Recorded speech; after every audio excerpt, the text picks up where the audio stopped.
সেই যমুনা, রাধা শ্যামের আনাগোনা, এই তো সেই যমুনা, রাধা শ্যামের আনাগোনা। শান্ত দাস্য সখ্য বাৎসল্য মধুর এই পঞ্চরসের উপাসনা, রাধা শ্যামের আনাগোনা, পঞ্চরসের উপাসনা, রাধা শ্যামের আনাগোনা, পঞ্চরসের উপাসনা, রাধা শ্যামের আনাগোনা, পঞ্চরসের উপাসনা, রাধা শ্যামের আনাগোনা, পঞ্চরসের উপাসনা, রাধা শ্যামের আনাগোনা, পঞ্চরসের উপাসনা, রাধা শ্যামের আনাগোনা, পঞ্চরসের উপাসনা, রাধা শ্যামের আনাগোনা,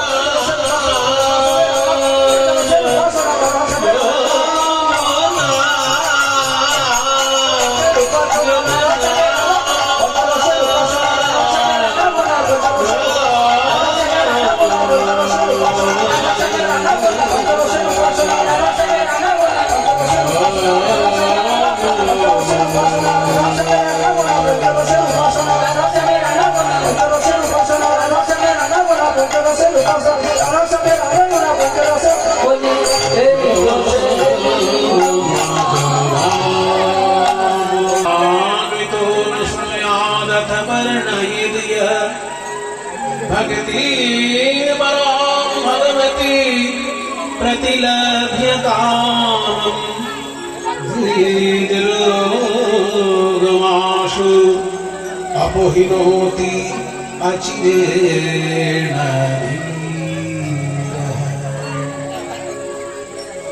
যে সংস্কৃত শ্লোকটি আমি বললাম এখন, এই সংস্কৃত শ্লোকটি হচ্ছে শ্রীমদ্ ভাগবতে রাসলীলা বর্ণনার অন্তিম শ্লোক। ও মায়েরা, আপনাদের কারো বাড়িতে শ্রীমদ্ ভাগবত আছে?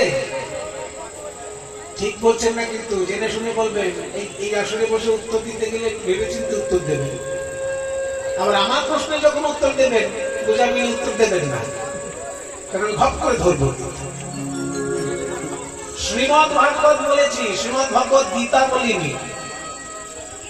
দেখছি বেশ কিছু মাথা মেরে দিলেন, ভাববেন ভগবত গীতা তো জয়টি হতে পারে না। ভগবত গীতা হচ্ছে মহাভারতের অংশ, একটা ছোট্ট বই।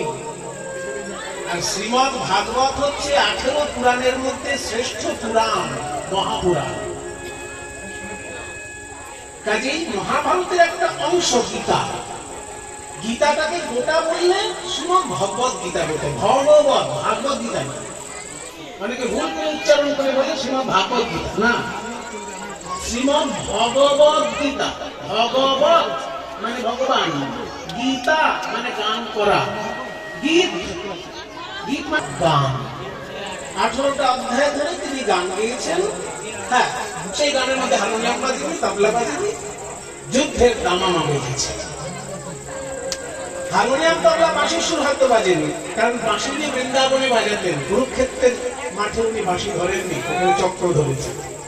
যেখানে যেটা মানায়, বৃন্দাবন হচ্ছে প্রেমের রাজ্য, তাই সেখানে বাঁশি মানায়। আর কুরুক্ষেত্র হচ্ছে ধর্মযুদ্ধের রাজ্য, তাই সেখানে চক্র মানায়। যেখানে যেটা মানায় সেখানে সেটা তিনি ধারণ করেছেন। তিনি বাঁশি ধরেছেন বৃন্দাবনে, কারণ